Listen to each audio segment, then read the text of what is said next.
All good? Okay. Well,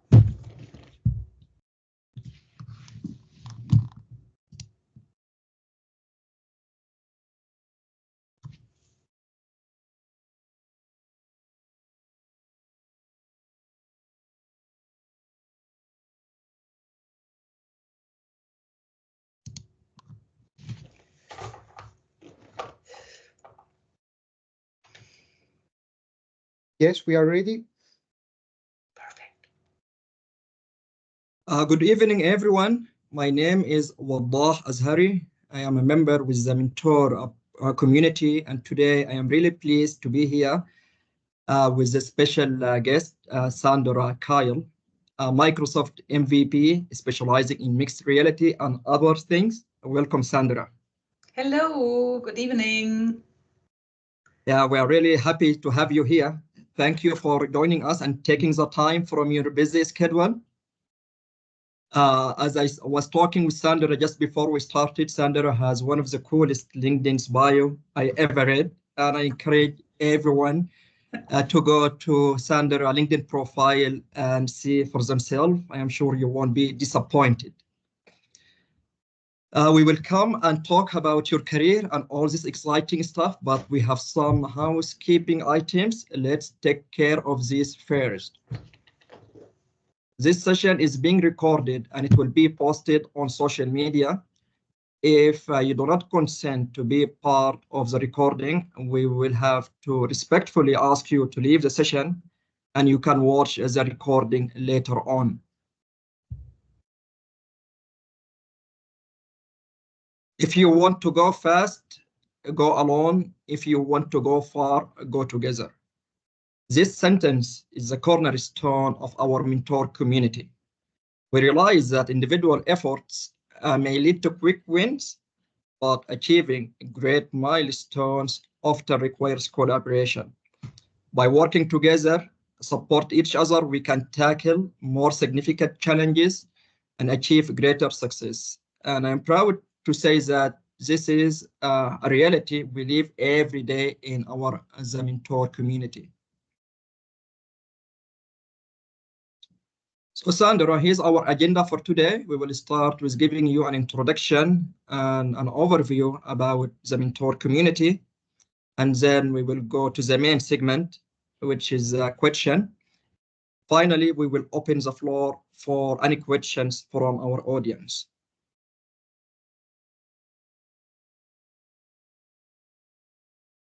The Mentor community is a private network dedicated to the professional and personal development of its members. Now we have over 100 members with a varying level of expertise from novices to expert to seasoned professionals located across many areas.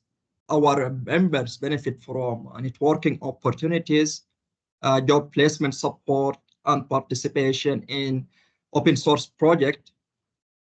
The community also work or represent a community of practice and center of excellence. And we also have some public technical session and other activities. Now let's take a look at some statistics from our community. 20% of our members are female, and we are proud of this percentage. It's a notable figure given the tech industry and the region most of our members are from. They are located in so many countries, Egypt, KSA, USA, around 17 countries right now. Experience-wise, we have 46 members who have less than 5 years of experience. Also, we have 18 members who have between 5 and 10 years of experience. We have 15 members who have between 10 and 15 years of experience, and our most senior members with 16 years or more, we have 14 of these members. Let's look at our members from different perspectives.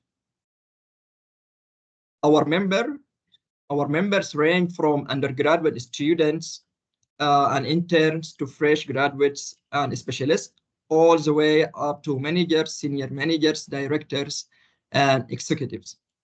Some of our members work in academia as professors, while others work across various industries in roles such as software engineers, infrastructure engineers, DevOps engineers, and project managers. Our members are employed in a variety of companies, ranging from tech startup to FAANG company to public sector organizations across many countries.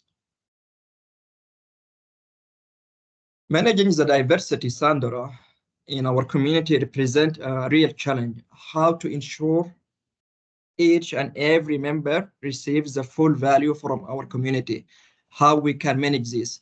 So we implemented a group advisory, a leadership system in which all our members are divided into 10 groups.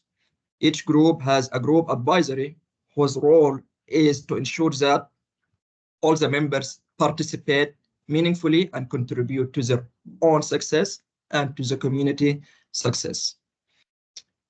This team, supported by 2 leads, work as consultants. Here's some figures about the leadership team.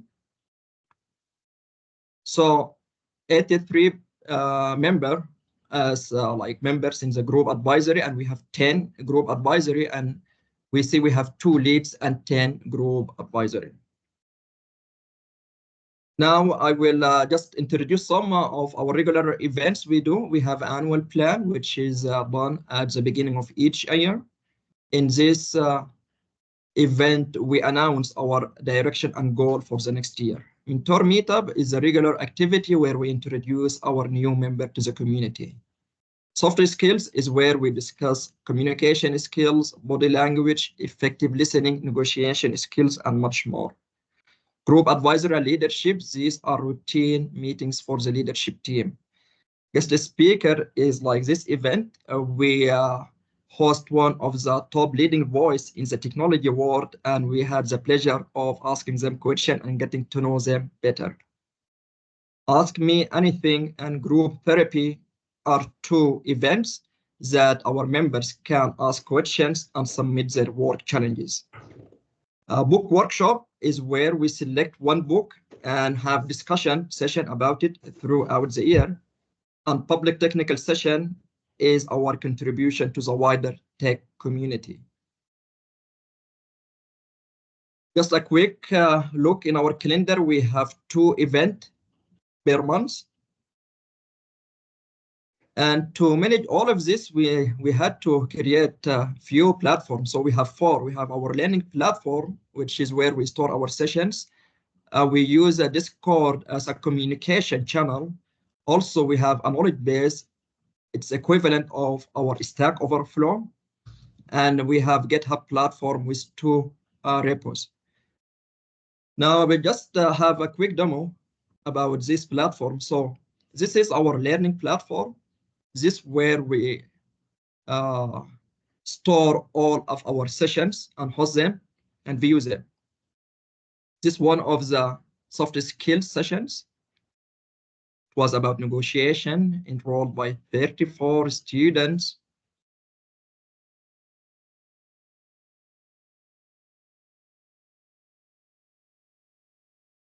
Here we will see another session. It's all sorted by categories. This session is actually also presented by another Microsoft MVP, Muhammad Al-Qassas. It was about how to build a knowledge base using Stack Overflow or any other QA. Moving on to our Discord. So here, as I mentioned, this is our main communication channel. We have different channels. Members are enrolled based on their roles.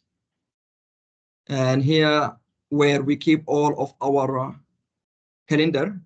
This is today event with you, Sandra.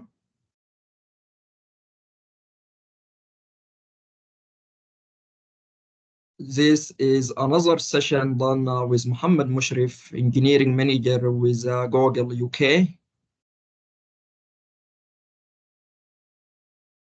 And Each member has a role assigned to them.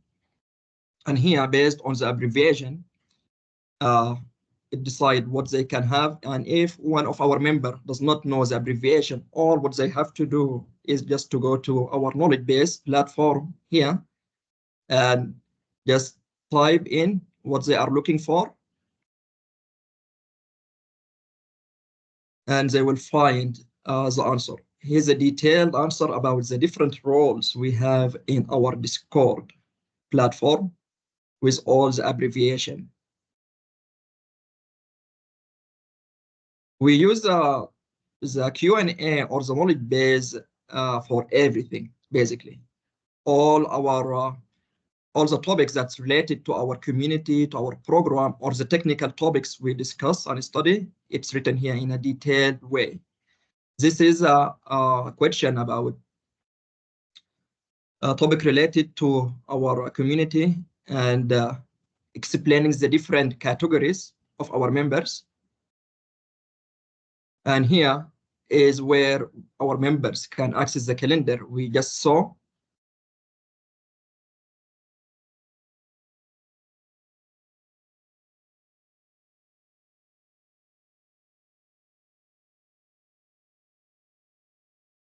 And here is where our members can submit question for Ask Me Anything.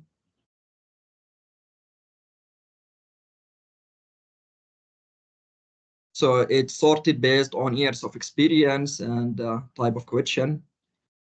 And now we are going to move to GitHub. In GitHub, we have the inner source where we keep our users' profile. All of these users' profiles are written and submitted by the members themselves.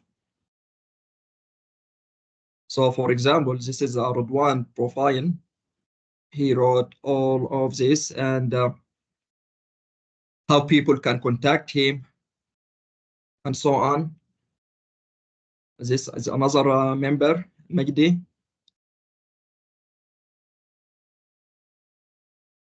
We have 176 at the time of the recording of this demo. All these pull requests are done by the users themselves according to a guidelines. Also, the guidelines is here in the same repo, explained in a detailed way how to do and how to create the user profile.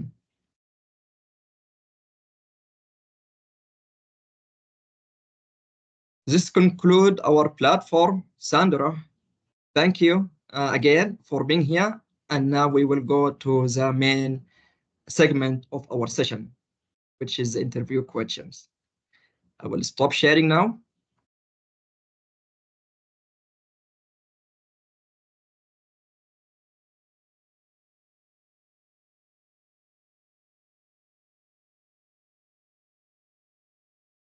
So Sandra, let's first start with getting to know a little bit more about you. Who is Sandra Kiel?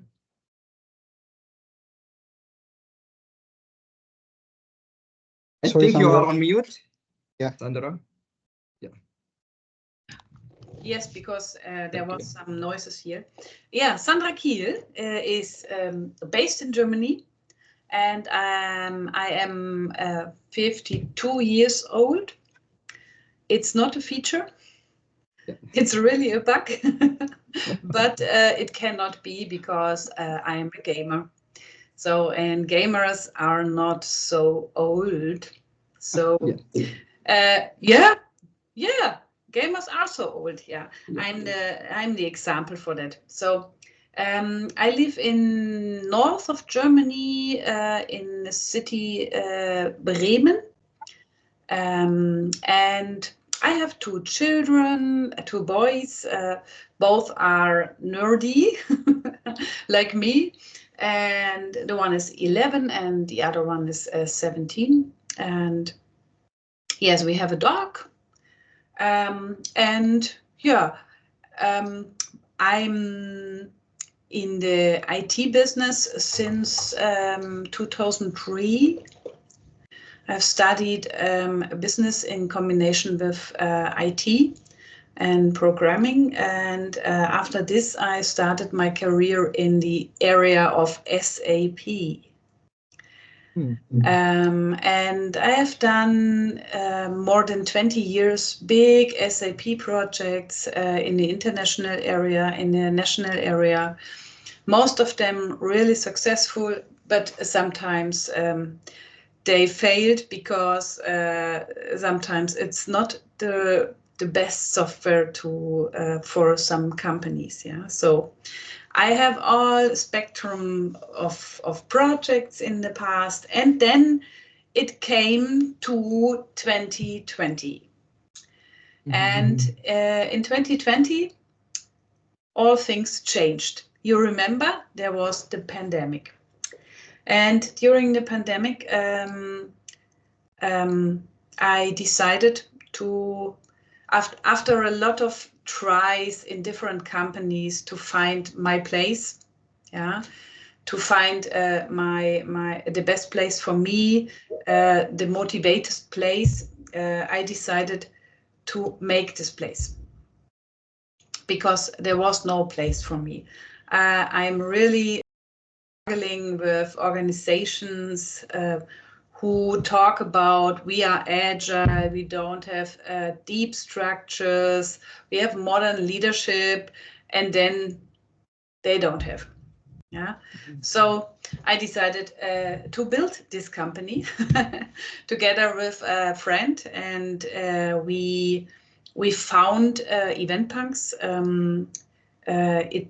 In the past, Eventpunks was really more about events, but you know, the ideas changed, and the surrounding changed, and the conditions around changed, and now we have the best job what you can think about, because we are game developers.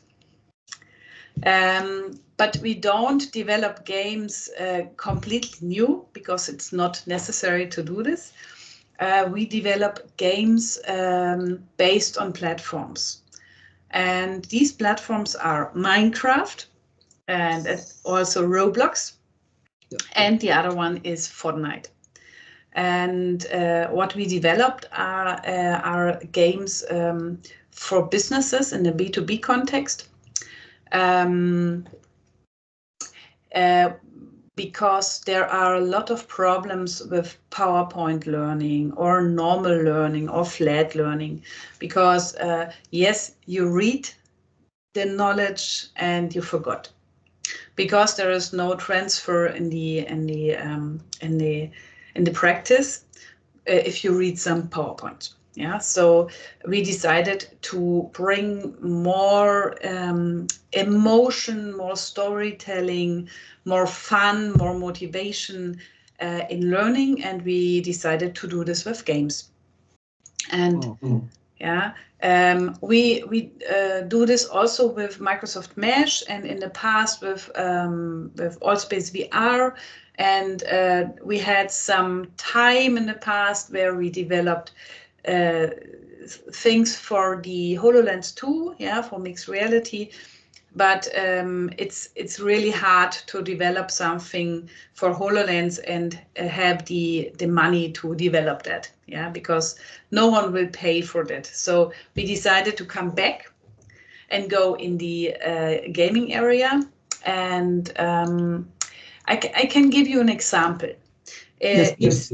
Yeah, you have, we all have the same problem. It's cybersecurity, it's identity theft, it's all it's about security or compliance. And if you read in Germany, it is I don't know how it is for you, but in Germany, in Europe, in the German-speaking area, there is you have this normal trainings. You read about what is phishing, what is whitelisting. You read about all these things, and then you make examen, and you get questions, and you think about, okay, that's that, and then you go outside, and the next is you go to your Outlook and you click phishing mails, because you don't understand what you read. Yeah, you don't understand what comes with phishing mail. Yeah, you don't understand why it's so dangerous to not think about what you click. Yeah, so we decided to build up a single player game and a team game in Minecraft with the context of a kind of a challenge. You have two teams, and one team is the hackers, yeah, and one team is the defenders, and they have both the same target. The hackers have to do a ransomware attack, and the defenders have to avoid this. Yeah, and the story about that is there is a wonderful old town, and in this town you have wonderful cake, and the recipe about the cake is really, really a secret. And it's in the cellar of the old town, and it's a really good safe secret. Yeah. And you have, but in the village you have a lot of lags. Yeah, you have the doors are open. There is no wall around, and sometimes the wall is broken. And the hackers on the other side, they know that, and they try to come in the village, and the defenders try to fix all security lags. Yeah, so they have to build up a door with two-factor authentication. Then they have to change the passwords to more complex passwords. They have to install a kind of firewall. Yeah, they have to open or they have to install a VPN so that they understand, okay, that's for the door, that's for the transfer of our data and so on. And on the other side, the hackers learn how you can attack some others, yeah? And they have a lot of knowledge about how you can attack, what's important, how you can find out what you where you can make your attack. So it's a game, and at the end there is a winner.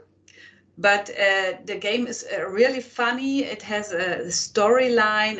It has a goal, a common goal, and at the end, all in the team celebrate.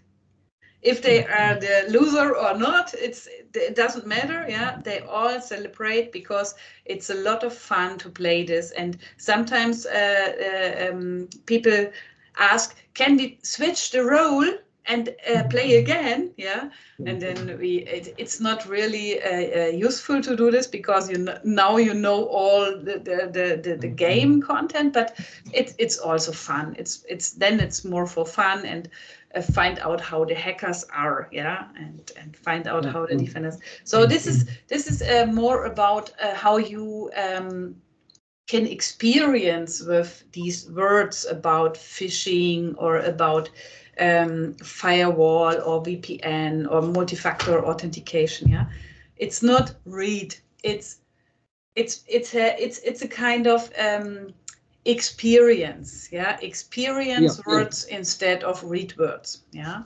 and at the end you can die. Yeah. Yeah. So it's like just any video game, yeah? There's like consequences for your action, and you can die because if you are wrong, you can die. And then you respawn, and then you can support the team. Yeah. So and this is where the people say, okay, now I understand, and it's really strange to die. Yeah.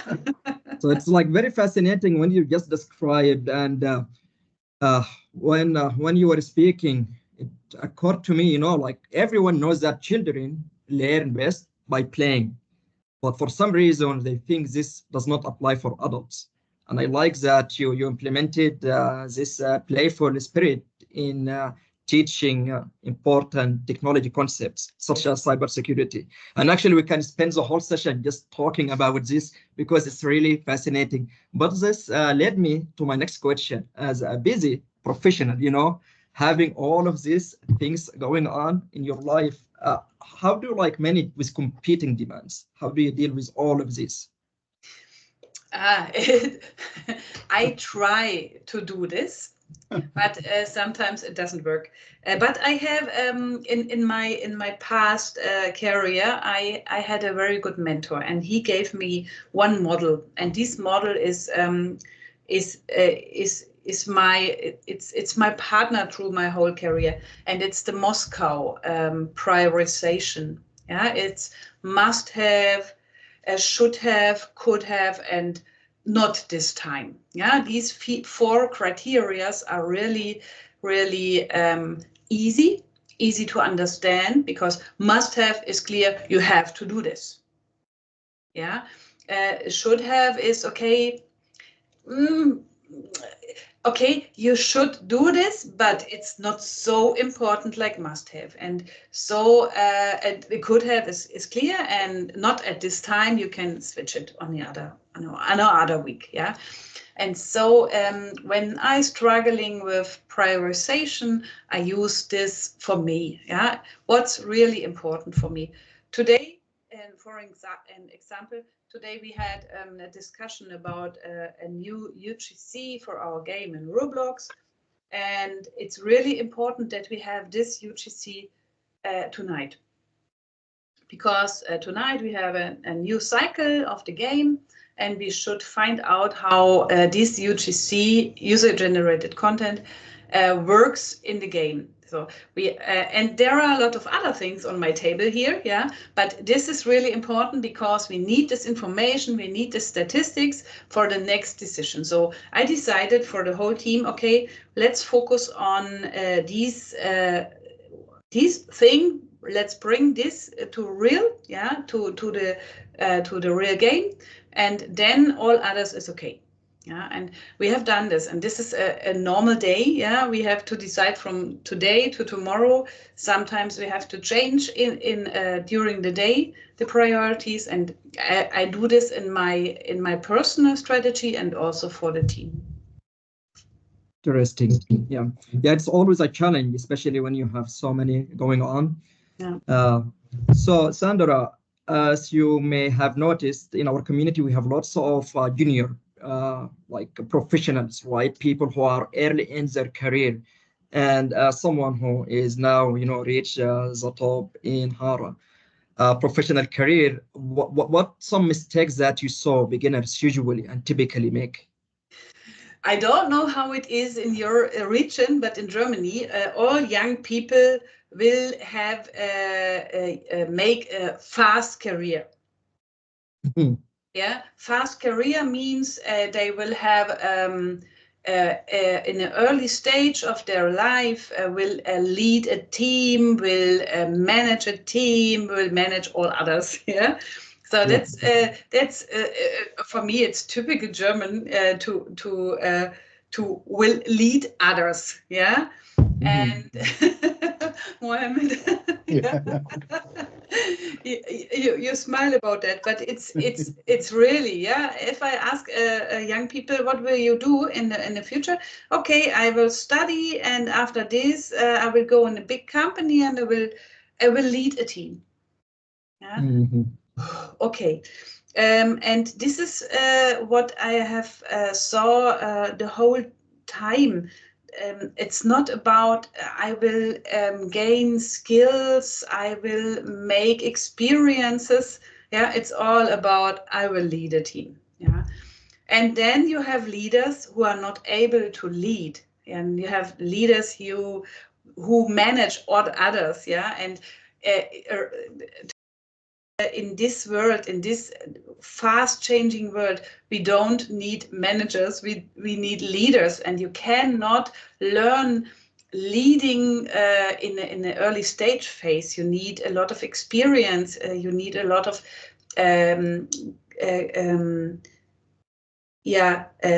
contact to others. Yeah, learn about other people, learn about their fears, learn about their potentials. Yeah, and then you can make your way to be a leader. Yeah, and in Germany, it's I have the feeling it's normal to manage a team. With 21. Well, I heard similar sentiments even here in Canada and back home, in Africa. So I think this is like a generational phenomena, right? And I like what you said. There is no shortcut. You have just to trust the process, trust it will take time, right? Everything that's worth having will take time. Yeah, yeah. And it's a marathon, it's not a sprint, yeah, to be a good leader or to be a good leader. Mm-hmm. And so what I can say is focus on skills, yeah. Gain skills, use all your energy to gain more skills, yeah, because skills are the most fast changing things in the world, yeah.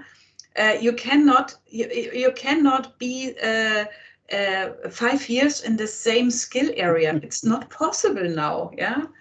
And so that's my advice, yeah. Focus on skills, not on career or on managers. Yes, Duan, I usually, yes, I just want to share that I usually say that, reading 1,000 book about how to drive a car will never make you a driver. So getting a leadership by reading or it is not going to work. Yeah. The main idea is, again, you just need to go through the path and be involved with people. And, it just like, I think it is a mentorship how to do that. Yes. How being drinking how to be a leader. Mm-hmm. Yeah. Yeah. And otherwise you are a manager. And so in your opinion, what's the difference between a manager and a leader? Oh. Yeah. How much time do you have? Yeah, it's easy. If you think if I think about a leader, then I see people who inspire me, who motivates me, and who are able to understand me complete. Yeah, so if I have problems, then I get help from the leader. Yeah, if I need more help, then I don't have to ask for the help because the leader knows that. Yeah. So for me, a leader is more like a scrum master or a product owner who is responsible for the value of my work. Yeah. So, and my work can be valuable if I am motivated, if I am happy in my job, if the job is the right for me. Yeah. And a manager is focused on counts. Yeah. How many do you have? Are you here for the 8 hours? And a manager talks about quantities, and a leader leads qualities. Yeah, but otherwise we can talk about this topic a long time. Yeah, I know. Yeah, it's yeah. Well, we have lots of interesting questions, and as I told you, like this interview can go for hours. But circling back to our questions about young professionals. So we noticed that like many junior professionals put so much importance on their first role or position. Mm-hmm. So how important is it a first position or role in shaping someone's career, in your opinion?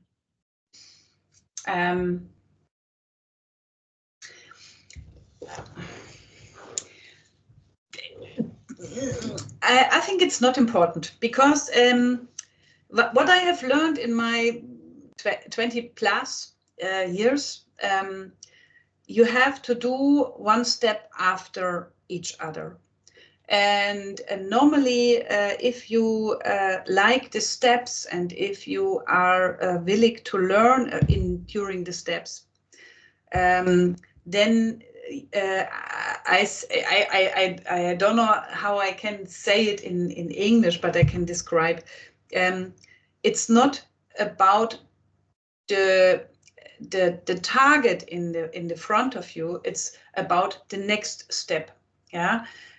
So the target lays under your feet. Yeah, the target is not here because the target lays under your feet. And then you go the next step, and then you see, okay, and now I have to decide, because sometimes you struggle with, you have expectations about the next step, and then you see, okay, that don't meet the expectation. What should I do? And then you have to, you should open mind to switch the next step on the right side or on the left side, or go straight right. So I think it's not important about the first step in your career, but it's really important about the first 5 steps. Yeah. And if you, for example, think about, okay, now I start my career in a small company, and then I gain some experiences in the company, and after that, in the area of 2 to 5 years, I will change. Yeah, so that's the first step for me. Yeah, and then during the first 3 to 5 years, you see if it's okay to change or not, because sometimes it can be that you are really happy in the small company, and on the other side, it can be that you start your career at Microsoft. Yeah, and then you think, okay, after 2 years, Microsoft changed all people.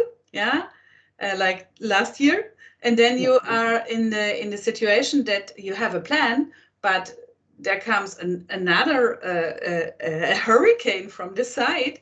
Yeah. Yes. And push the plane, and then what's with the first step? So I think it's really important to have a plan, have a first step, but focus on the next steps and be open to change.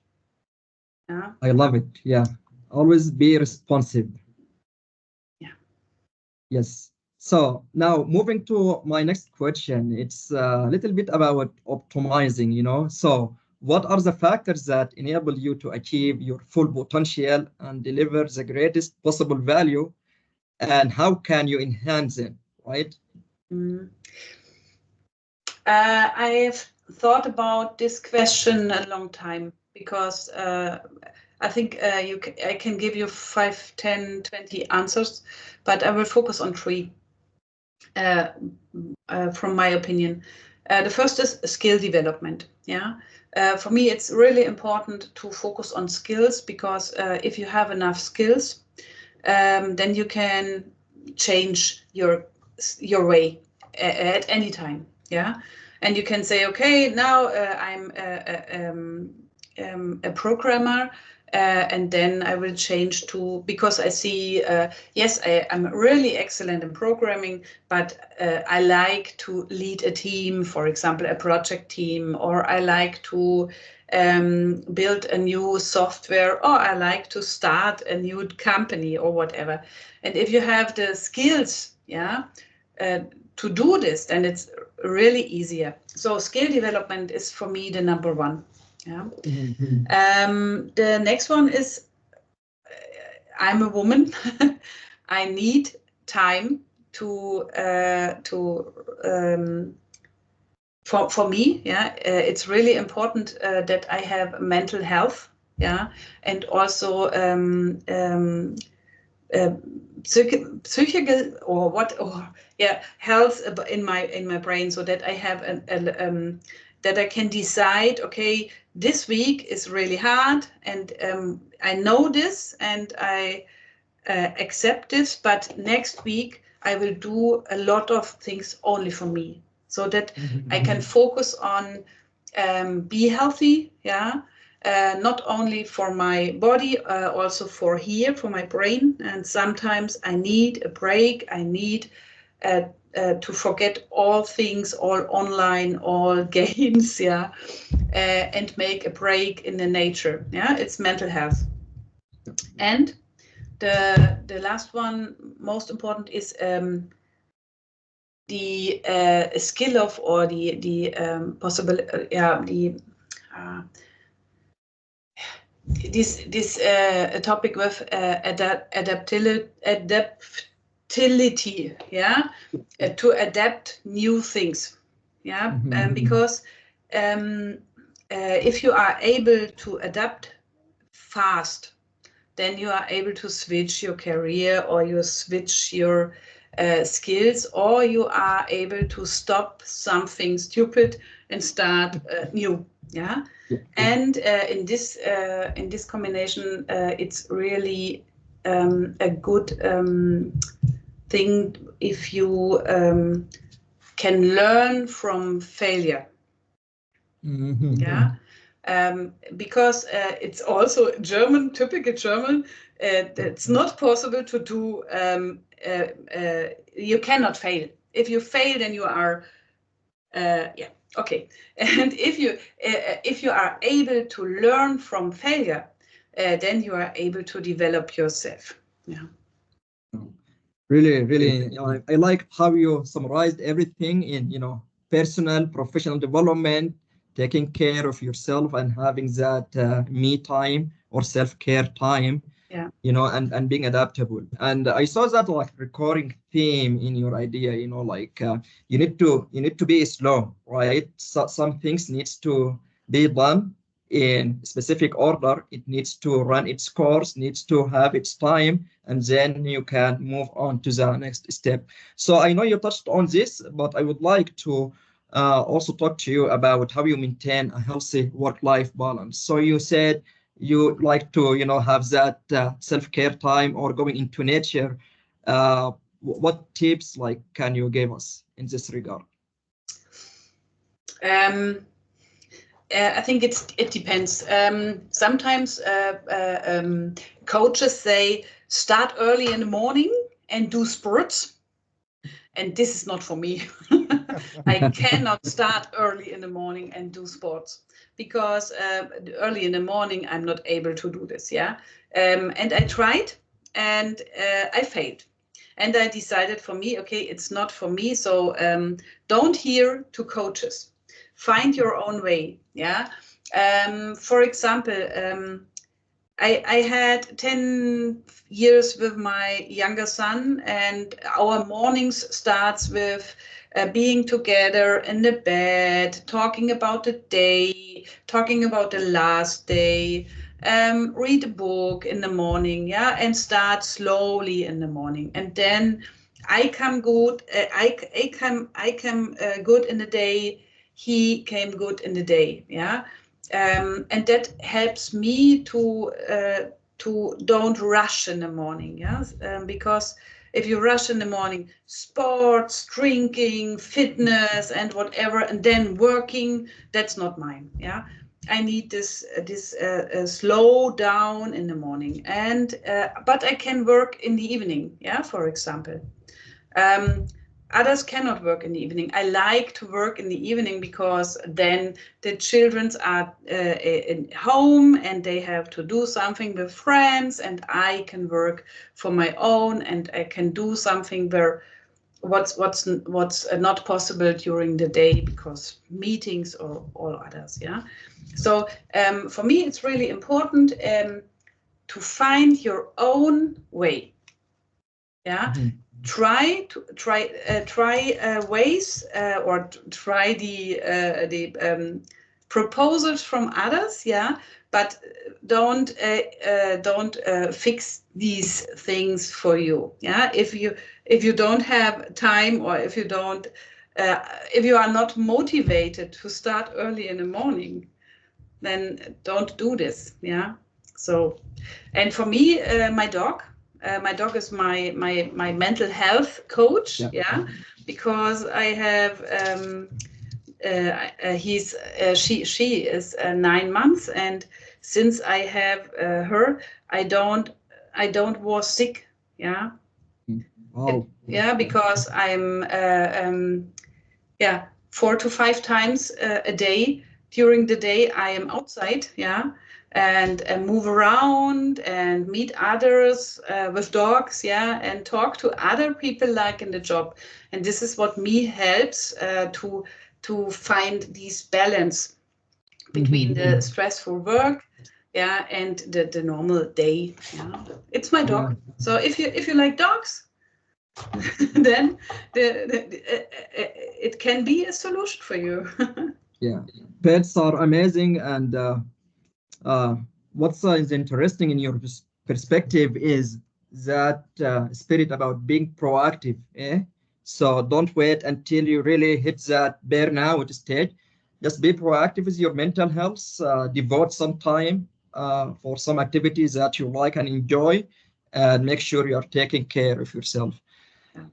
Yeah, yeah, Yeah, pretty neat. but it is not always time to take care. Sometimes there are weeks, and you have to accept that you have stressful weeks. Yeah, and if it's 1 week longer, then it is like it is, and then you can slow down. Yeah, but sometimes you cannot avoid this. Yeah, sometimes I'm really not able to stop this, yeah, and then I know, okay, next week, and I go slow down. Yeah. You know, what's interesting is actually Rodwan wrote something very similar to what you just described. He was talking to us about the importance of overstretching yourself. You always need to overstretch yourself. Otherwise, you won't be able to know what is your limit, right? So yeah, it's interesting to see two top leading voice in technology have the same like position in this topic. And I think also accepting the waves, there is Yes. always waves. Yes. So, and there is sometimes there is hard wave or a strong wave, and you just need to be patient, be strong, and just, accept it. That's it.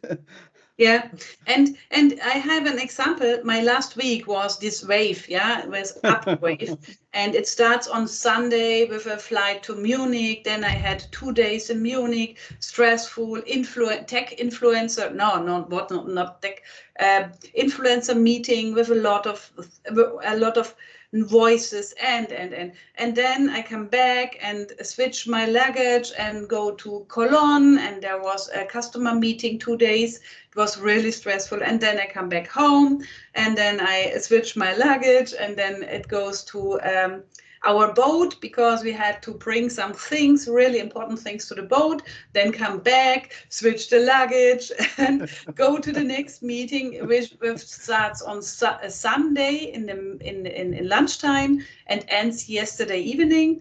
And today, yeah, what I have today done, it was this UGC, yeah, and if all decisions are made, I played Minecraft. Yeah, for me, Yeah. because and I played Minecraft until 10 minutes before we start with the interview, because this helps me to calm down. No. Yeah. Yeah.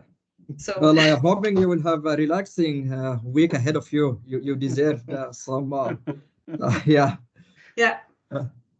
Well, yeah. So that's great, Sandra. So uh, one more thing, like people in technology usually struggle with, right? People are usually busy, lots of demand, as you mentioned, and at the same time, the field is evolving all the time. New technologies, new trends, and especially in a field like that emerging, right? Like the one you are in. How do you keep up to date with all the, like emerging technologies and trends?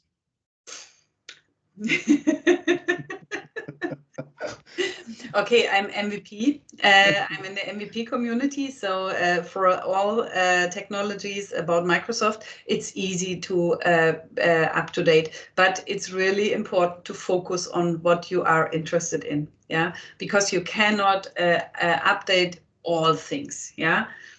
So for me, it's important that I gain the new features about my technology area, and that's really important. And another way, what I prefer is to join community events. Yeah. For example, local events or also global events, and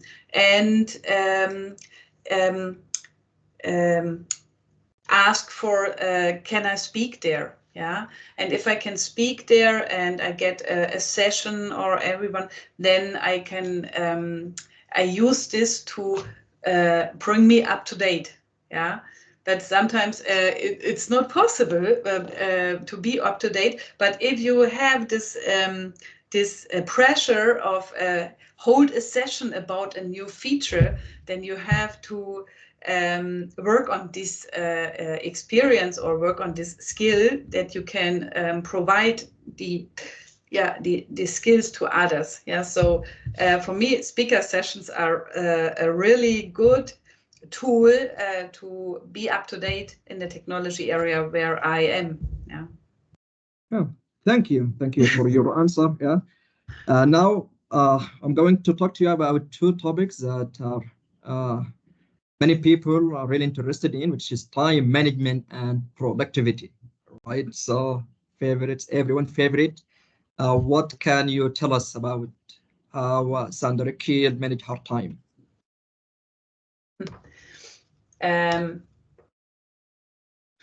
Time management. Yeah, so like, I mean, are you, because, yeah, some people would have like a very rigid schedule, right? Some people would have, some flexibility. Yeah. So yeah. My time management is I have a time frame from 8 to 10. And this is not for meetings. It's not for internal meetings. It's also not for customer meetings. And during these 2 hours, I prepare my day and the next days. And sometimes I have a lot of to-dos which are more regarding the company organization. And sometimes there are more to-dos about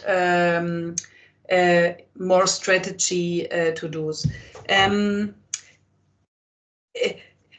I don't have a to-do list because I worked a lot of time with to-do lists, and the result was it's not good to have a to-do list. So I have a not to-do list. It's regarding this this method of Moscow. Yeah. We have planner, and in the planner there are all tasks, and I know I have 3 or 4 important to-dos during my day. Yeah, and these 3 or 4 important to-dos, I decide between 8 and 10 when will I finish that. Yeah, and then I will do this. And if I finished one step, then I do the next one and next one and next one. And if the most important things are done, yeah, then I have time for discuss if something is more important or not. But this is it's the own concept what works for me. Yeah. And I tried a lot of others, but I think I like this more chaotic system, and it fits better for me. Yeah. Mm-hmm. So you have do not do list, which is basically about eliminating activities that does not help you in any way. Yeah. Interesting. Yeah. Yeah. Being responsive and dynamics, it helps you to take fast decision and responsive very quickly. Just sometimes I do that, but sometimes I feel, with pressure, like I may forget something very important, during that. So yeah, sometimes I do the same. It just with, like I combine that with, it's like, again, combination with both of them. Yeah. Yeah. Yeah, it can be that I forgot something. Yeah, but I must say, if I forgot something, then it shouldn't be so important. Yes, that's right. And you know what? Also, sometimes I really like the idea of that, what it works for you, and being brave to say to-do list is not working for me. I mean, sometimes people just being afraid or terrifying, feeling like, no, I must do that. Because in the end, what's work for you is, as long as you feel you achieve your goals, you have a result of that, which is more important, that you can, I mean, measure the successful of the results, and then yes, that's worked for me, and then I can do that. Even if everyone say this is not working or this is not, it's good for me. So I really like the idea of that. Yeah. To be honest, Sandra, I'm the same way. I'm really like bad with to-do list, and now I feel some relief having this validation from a Microsoft MVP. You know, so yeah, yeah, it's not Let the everyone cup chaos of tea. begins. Yeah. So my next question is one that I'm personally interested in. So Sandra, you have a long career, right? You saw many people, many professionals. You saw some people achieving success, rising to the peak of any professional career, and I'm pretty sure you saw people who did not live to their potential. So my question is, what is the factors, in your opinion, that will help someone from that success or Yeah. achieving their full potential? For example, especially there is a blind spots. Some people, they don't see this blind spot. So, and we try to, like uncover this blind spots for people that they don't want to see them, or, so yeah, this is exactly that. Try to help these people. I saw a lot of people, and if I on conferences or everything, and people say, I'm not sure if I can do this, then it's not about that I don't do this or that I cannot do this. It's more about the fear of failure. Yeah, I had the same. Yeah, in my when I was young, I had also this fear about to fail and then leave a bad feeling to my bosses or to my family or whatever. Yeah, and I think it's really often that people have a fear to fail. Yeah, and that leads to that they don't try something new and be in your comfort zone. Yeah, because it's better to be in my comfort zone. So I feel good, but it's not about this feel good, because if you are in your I would say if you are a horse, yeah. And you are in your room. I don't know the name. The room where you are night, yeah. And this room is closed all the day, and you are really a good horse. You need the area around, yeah, and you need the long rides through the nature. And if you don't get this because you have fear about open the doors, yeah, then you miss a lot of things. And if you overcome the fear, then you have the next problem. It's the resistance to change. Yeah.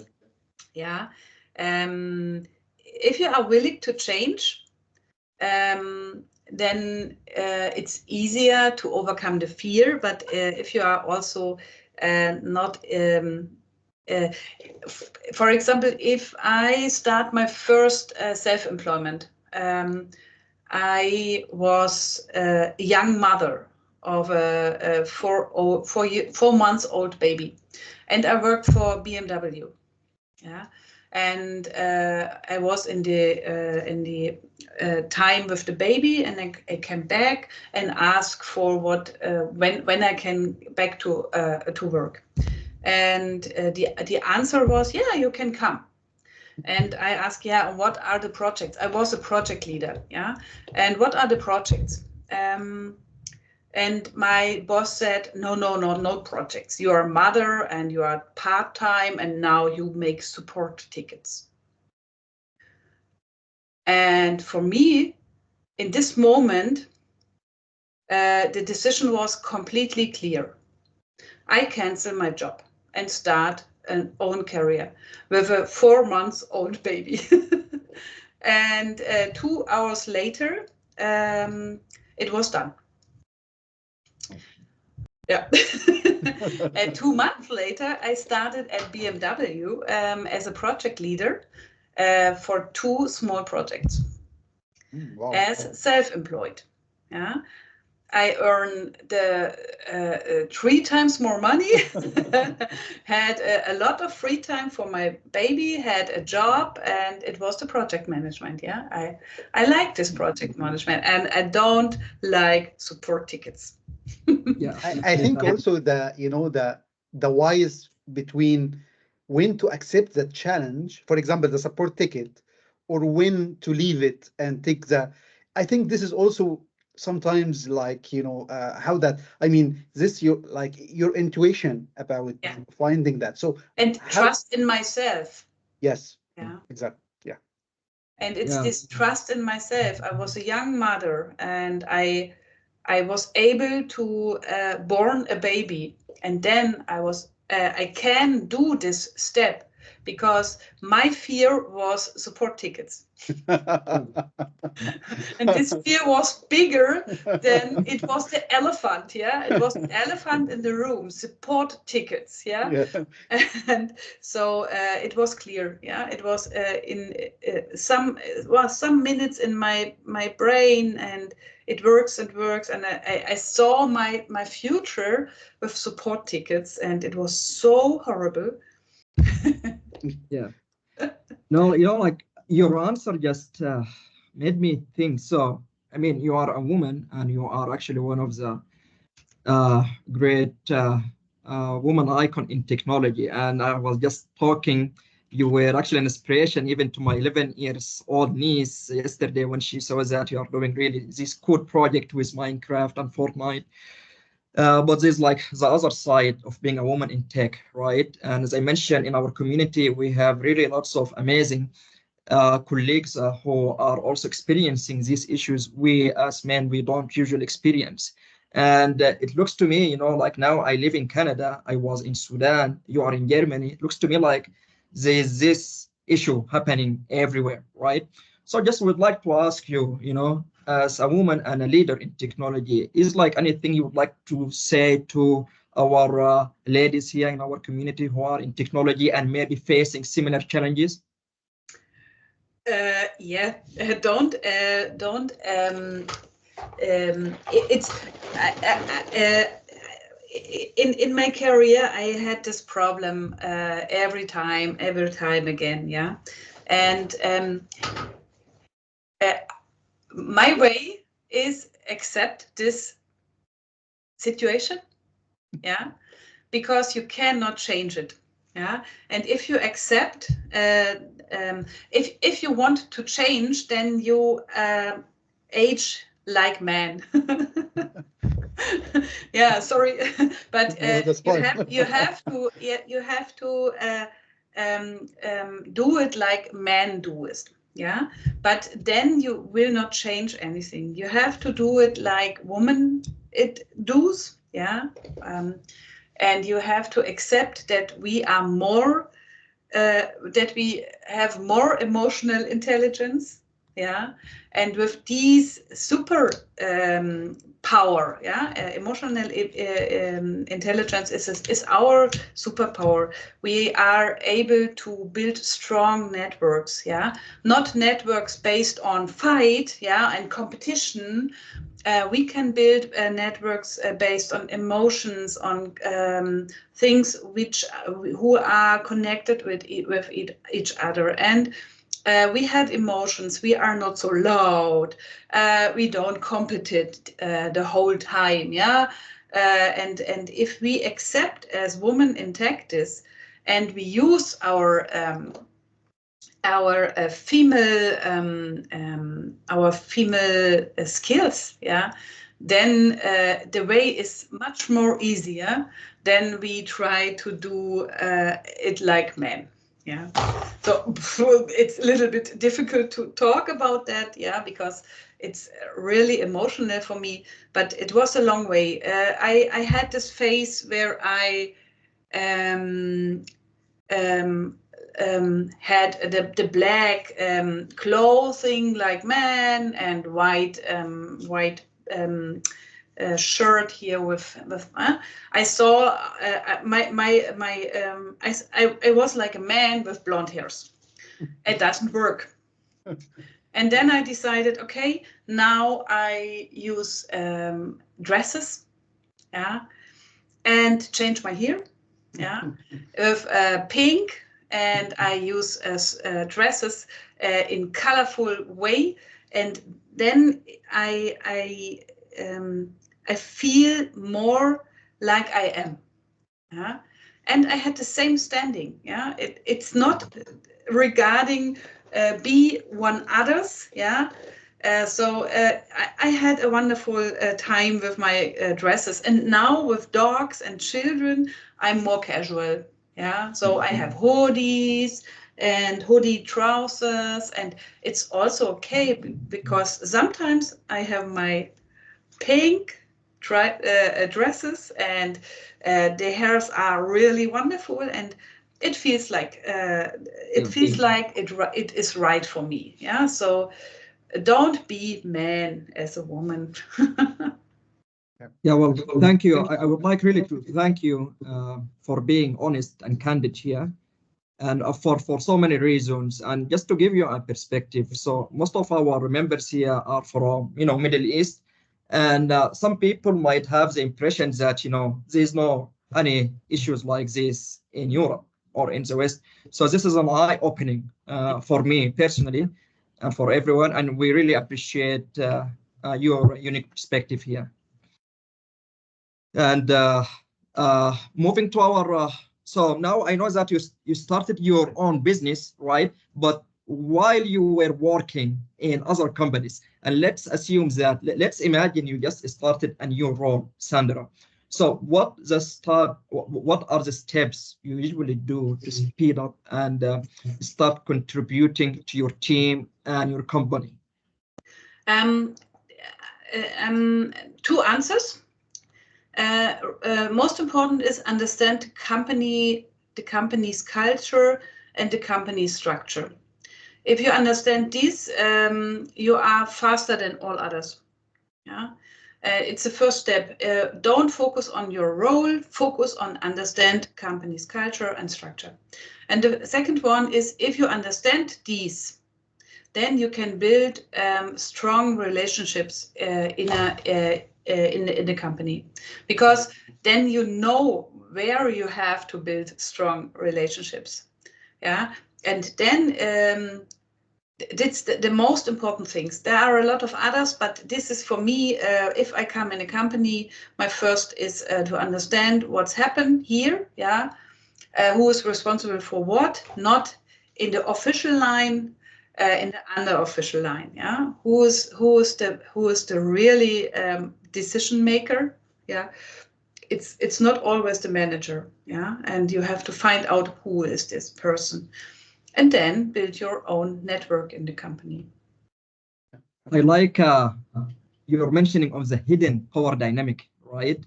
And I can see that because you mentioned as a woman you have a strong emotional intelligence, and I find this to be true. Usually there would be a hierarchy, and in some organizations there would be an alternative hierarchy, right? You will need to know who holds the real power. So, yeah. How people can get better at this? Just like a quick answer, if you have anyone. Just like reading the room, reading the environment in a new situation. Talking to as much as possible people. Yeah, if you come in a company, you have this welcome days and this onboarding days and whatever. Use this to talk to as much as possible people in the company. Yeah, ask them any questions. Yeah, go to the coffee bar and say, "Hey, I am here. I am new. Give me some advices." Yeah. And then they will help, yeah. And then you get some information. Really important is what helps is if you are really good in names. Yeah. You know, yeah, the first days you get, yeah, I am here, and I am Alex, I am Sandra, I'm a whatever, and you so yeah. So if it's you can train this before, yeah. If you start in a new company, train this how you can struggle with this a lot of names, yeah. You can have some post-its, or you have a map or anything, yeah. and then you can go to the different people and say, hey, Alex, we talked in a coffee bar. Can you help me to find out how it works in this company or whatever? Yeah, talk to as much as possible people. Yes, Yeah, and that's also very just smart. yeah, and just not only talk, because now you took the time and you took the effort of memorizing the people name, right? And I'm pretty sure, although you did not mention it, you are really an effective listener, of course, right? Because effective talking is most of it is about listening. And Yes. so, Mhm. yeah. Yeah, Uh, it's really important that you can listen to other people's, yeah. But the first step is ask them that they say something. Yes, yeah. exactly. Yeah. I think that's very smart because usually sometimes people they are afraid to communicate, afraid to, they're most of the IT introverts, they are, they don't want to communicate with people. They just need a laptop or, and then just give me the work, but it doesn't work like that. You just need to go and spend and build network inside the company and just make, yeah, absolutely. Yeah. So, where, like, do you describe yourself as extrovert or introvert out of curiosity, Sandra? Now extrovert, but in my 20s, introvert. How can someone who is introvert become an extrovert like you? It was a lot of work. But it It came was off. no, I think it's I had this from the beginning on of my career. I had this role of project management, not because of I want to lead something, because of I like to manage complex situations. Yeah, and project management is manage complex situations, complex tools, complex relationships between the project team and the stakeholders. Yeah, and in this area, stakeholders, project team. This is my comfort zone. Yeah, I like this. I like struggling with all these things during the projects. And in my company here, I'm also more in this role. Yeah, I hate financials. Yeah, I hate sales. Oh, I hate it. So yeah, I have to do it. Yeah, but I hate it. And if I'm between the customer and my project team, then it's my comfort zone. I like this. And yes, I now I have forgot the question. About Yeah. introvert and Yeah, extrovert. and with this role, it came that I have to overcome this more in I think in my heart I'm extrovert, but as a woman in tech in Germany, from the East Germany, I had a lot of struggle during my first days or first years in the job, and I was not the best. Yeah, I had more fun during my studies than work. Yeah. So I was not the best, and so I was a little bit more not so self-confident. Yeah. And but I developed this, and I worked in restaurants, in bars, because this helped me to talk to others and find my own way to communicate. And then it was easier to come from this introvert situation to this extrovert. Yeah. Do you believe, for example, like mentorship or, like, for example, as we have now, like this community is a mentorship, we're trying to help. So do you think like this new generation has better, I will say, a chance or for like, convince them? I mean, I think I was introvert as well. I was afraid for public speaking. Yeah. And this is usually what I try to convince, especially people, the young people, that we all were that. Yeah, we started from where you exactly started. It's just like if you can just take a step ahead, we try to help you. We try to, like supporting you and share with you that if for me is now, if I'm afraid of something, I just do it, and just that's exactly. So do you believe, like, for example, that how mentorship can help with that part? It helps Definitively, because if you have it's not about role model or whatever, but if, for example, I work in a school beside, yeah, it's a hard job, yeah, it's one times in a week, and I worked with 11 to 13 years old children, most of them boys. And a lot of, yeah, also girls, but most of them boys. It's regarding learn programming. For the boys, it's really strange that there is a woman, yeah, to teach technique. Yeah, that's really strange. And for example, this helps the boys to accept that there are not only men with who are nerds, that are also are women's, yeah, and women's, and for the girls, it's like a role model, yeah. Ah, if you can do this, then probably I can do this also, yeah. Mm-hmm. So I think it helps, but it should not be like a teacher. It should be like a friend, like a mentor, like a reverse mentor, because sometimes the children teach something to me, yeah. And then I say, oh, that's great. I don't know this. And yeah, so that they are in this position that they see or that they can feel, oh, I know something what she doesn't know. Yeah. Mm-hmm. So it's a mentorship is not in one direction. Yeah. Yeah. And this is really important that we accept that we as mentor not only give advice. Yeah. And then it's a good mentorship. Yeah. So, Sandra, you spoke about reflection, self-reflection, right? And this question is about this. Looking back on your 20s, what adjustment or changes that you would make?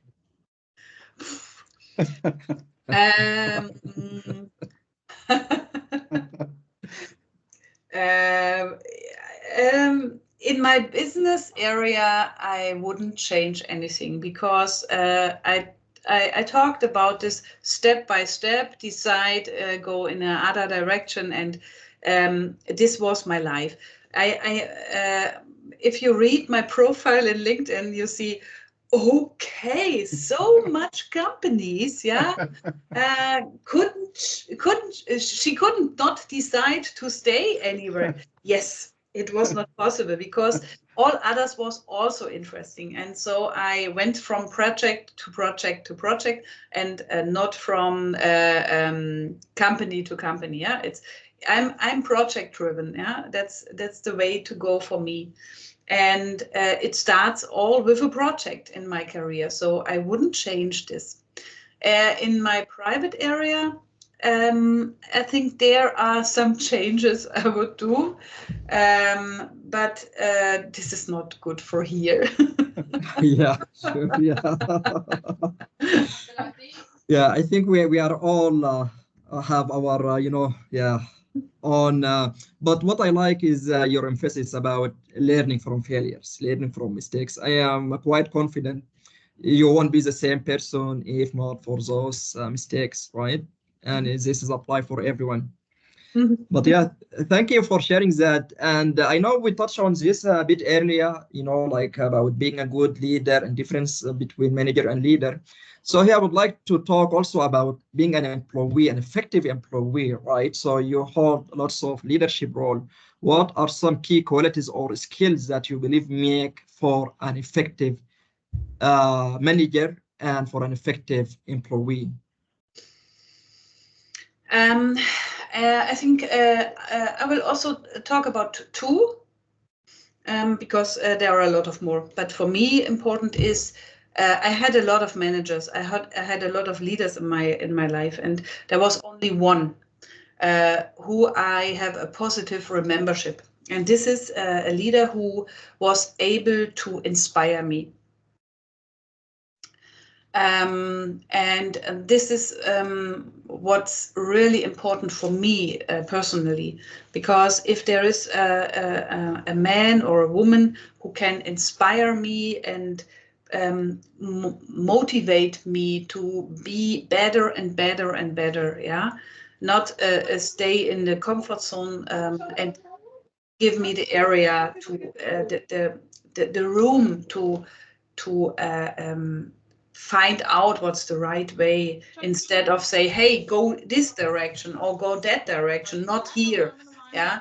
Then this is the kind of inspiring me instead of give advice. Yeah. So this is for me a great leader. All others couldn't do this. All others were not able to inspire me, but this one was. And it was the longest time where I stayed in a company. Yeah. Yeah, 7 years. But it was the longest time, and it was the hardest decision to go. Yeah, for me, because of this leader. Yeah.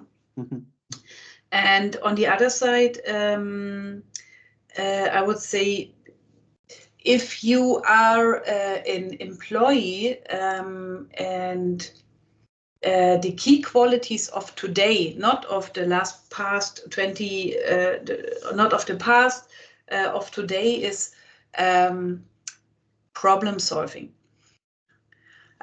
Because we are always, every day, we have problems. We have problems to fix a system or anything. Yeah, we have problems to start with a new AI area or whatever.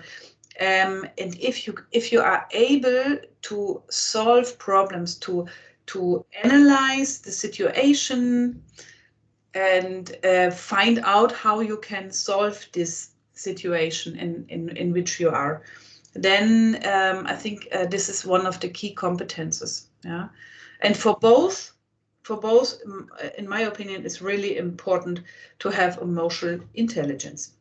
Yeah. Emotional intelligence is the most important superpower ever. Yeah. If you I would translate it in if you love people. Yeah. If you love humans, no? If you don't say, oh, these people is burr and these people is burr and I don't like them. Yeah. This is not really in our community, in our world. It's really, really important to try to feel what others feel. Yeah, to understand where they are and what's the problem of them is. Yeah. So, and this is a superpower, and it's not a soft skill. It's a must-have skill. Yeah. And yeah, and it's too less. There are too less people with this power. Yeah, I love it, especially the piece about the like social or emotional intelligence, and so in just like how people can work on this, right? If someone he feels he's lacking in this area, what stuff he can do. Yeah, we are all we. I try to find out how I can say it. If you think about your day, most of the day you think negative. This is bad, and the train is too late, and the flight is too late, and the hotel is too bad, and whatever.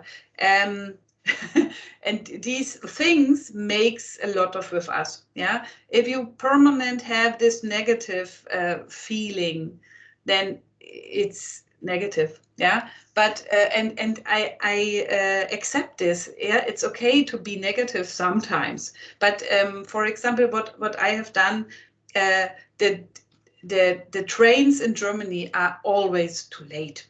Yeah, we are well known for that. Yeah, and the German company for trains, it's horrible. And what I have done to overcome this permanent negative feeling is, if I book a ticket for a train, then I accept, yeah, that it will come to delays. And I'm really happy, really, really happy if it not comes to delays. Yeah. And this is a positive feeling. And if I come to a conference and all others say, oh, the German, yeah, it was too late, and then I can say, hey, I'm earlier here. It's wonderful, yeah. And you have to find out what makes you happy, because if you always think in negative, yeah, this is bad and this is bad and this woman is bad and this man is bad, yeah, we cannot overcome this shitty negative, yeah. So you have to find out what's really good, yeah. And another example is if I go in the bus or in a train, yeah. The first what I do is I go to the bus driver or the train driver and say hello. And what I get is a smiley and hello, yeah. And this is wonderful for me, because if you spend friendly, yeah, then you get friendly, yeah. Yeah, what's friendly and it's not friendly. If you spend this happiness, you get happiness, yeah. Yes, exactly. And you may make his day by saying that. Yes, and which absolutely, reflecting on your day as well, so absolutely, yeah. I have learned this from Danish people, yeah, because they have a word for this. It's hygge, yeah. You cannot translate it in anyone, but this is hygge. Danish people are so happy, yeah, exactly, friendly, and we spend our vacations in Denmark with our boat. So and every year it's the same. After the vacation, oh God, we have to go back to Germany. I spent the 3 years in Denmark, and it was fantastic. And this is why Danish people, it's really difficult when they come to London. So yes, I agree with you. Yeah. So this is you have to overcome this negative, yeah, and you cannot overcome the negative if you think negative. So you have to think positive and do the best of the situation, and not cry about the situation. Yeah. Absolutely. Beautiful. So going to our last question in this segment, Sandra, what are the secret habits you would like to share with someone who is looking to achieve success based on your experiences and lesson learned?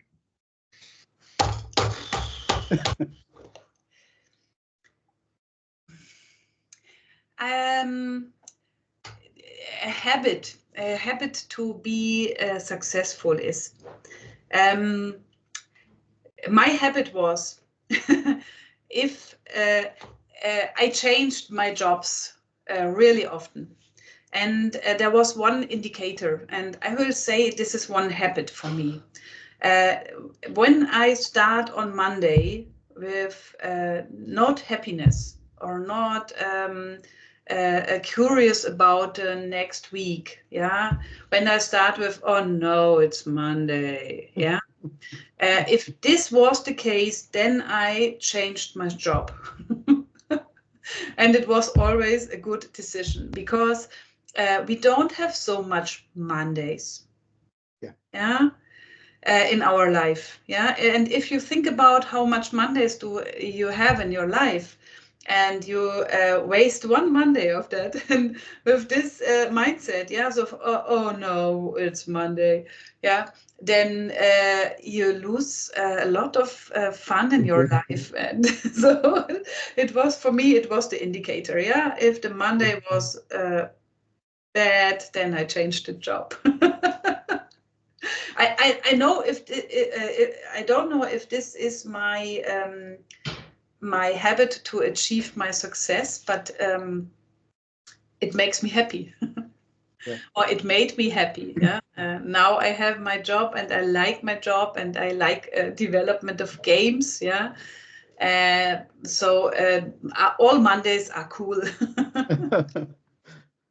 Yeah, so what you just described actually touches in so many important things, like, being self-aware. What is your non-negotiables, right? So you have hard no. If I'm feeling this, or if I'm not having this, I am leaving, right? So having Yes. that non-negotiables and then having stuff where you can be flexible, that self-awareness, I think, is really remarkable about what you just said.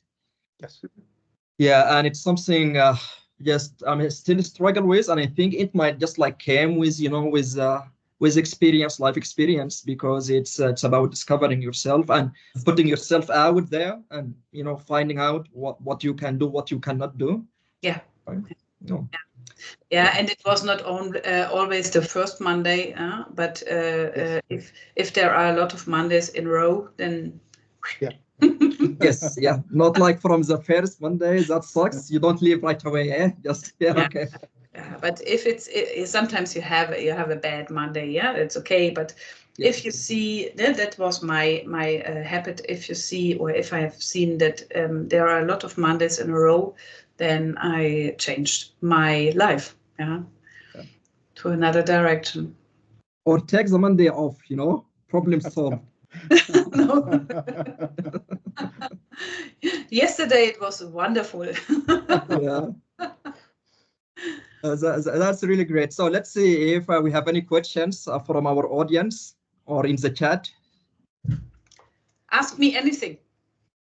Yes, please. This is a rare chance, everyone in our audience. Mustafa Tahir, yes, please go ahead, Mustafa. You are on mute, Mustafa. We can't hear you.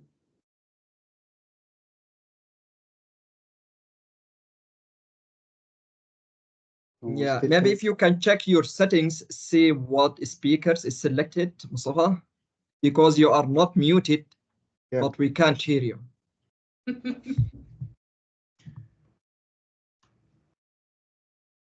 Yeah, here it is. So, yeah. Yeah, we can hear you now. Yeah. Yes, go ahead, Mustafa. Okay. I would say that it's very a cool meeting. I was very enthusiastic about it because it's we don't like meet people from media and entertainment field, because mostly people here are from DevOps. But yeah, I work for I work in media entertainment as a pipeline technical director, and I'm very, very happy to meet you in this meeting. I have a question about games. How do you manage pipelines? Do you use a tool, for example, or because I work for a company that dedicated to making pipelines, so I will always ask that questions. And also there is an event today, FMX in Stuttgart, about for VFX and animation. So possibly you can meet the guys there. I'm in the north of Germany, and to Stuttgart it's 7 hours with the German Bahn, and sometimes it's too late. Okay, about the pipelines. No, we don't use pipelines because we are a really, really young team. Yeah, I'm the oldest. And the team lead of our development team is 26. And the most developers and designers are 20, yeah, and younger. Yeah, so for us, it was the decision to provide really easy structure, really easy to-dos, tools, and we work in a combination of in the documentation and in the operations of the project, in a combination of OneNote and Planner, and this helps us to have the focus on really important things, because for all it's easy to understand OneNote and Planner. Yeah, it's really easy, and if we need more, structure, then we want to change that, yes. But currently it works because we are really a small agency. We are 8 to 12 people currently for our internships, and 8 people in the staff. And so it works for us, but I know if we growing up, it can be that this concept doesn't work, and then we want to change this. Mustafa, do you have any more questions?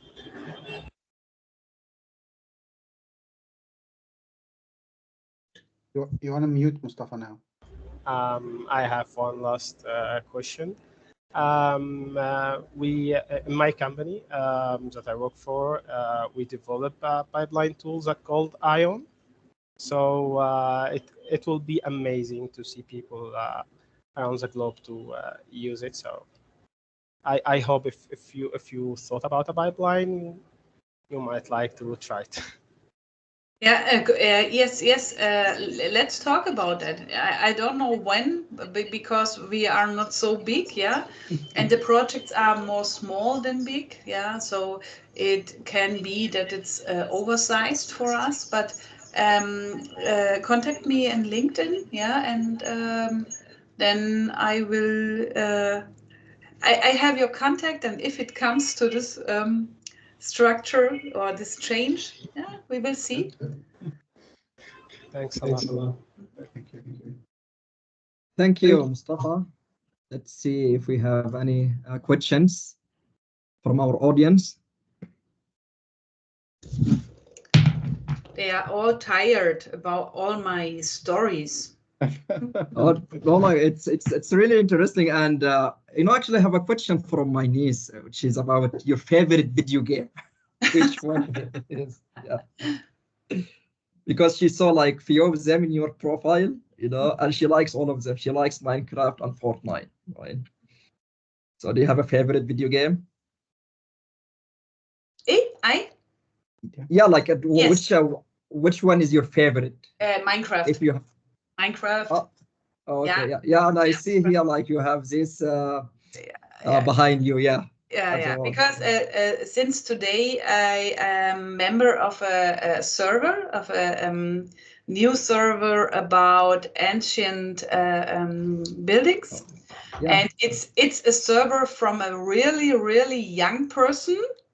Yeah. For other really young persons, and they ask for who has fun to join the server, and I had to fill out a Microsoft Forms, and there was also the question about the age, and I was honest, and I said 52, and today I get the information that I accepted.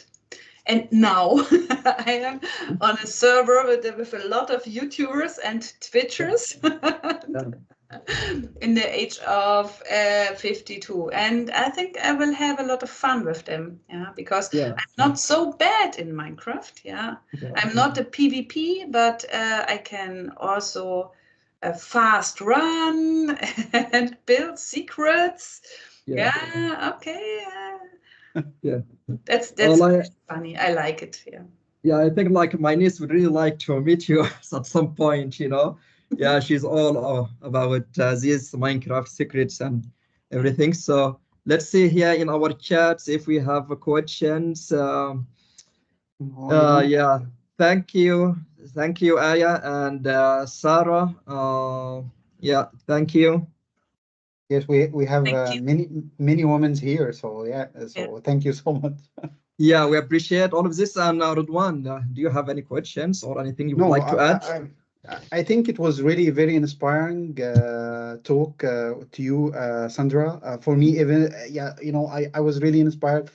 Also, the energy that you transferred to me. So I really, it was really very. I don't know. I'm really very,